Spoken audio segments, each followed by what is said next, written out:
ಎಲ್ಲರಿಗೂ ನಮಸ್ಕಾರ. Welcome to ಅಪ್ರೋ vlogs ಕನ್ನಡದಾಗ. ನಾವಿವತ್ತು ಶ್ರೀ ಶ್ರೀ ಭವಾನಿ ಶಂಕರ ಸ್ವಾಮಿ ದೇವಾಲಯ ವಸಂತಪುರ ಬೆಂಗಳೂರಿಗೆ ಬಂದಿದ್ದೀವಿ.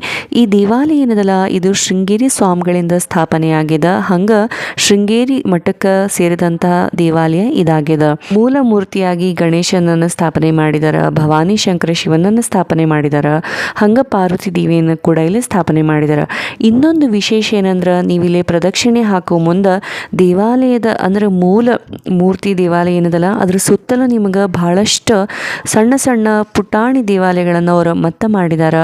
ಅಲ್ಲಿ ನಾಗಪ್ಪನ ದೇವಸ್ಥಾನವನ್ನು ನೀವು ನೋಡ್ಲಿಕ್ಕೆ ಸಿಗ್ತದೆ. ಆಮೇಲೆ ಬಹಳಷ್ಟು ಋಷಿಮುನಿಗಳ ದೇವಾಲಯಗಳನ್ನು ಅವರು ನಿರ್ಮಾಣ ಮಾಡಿದ್ದಾರೆ.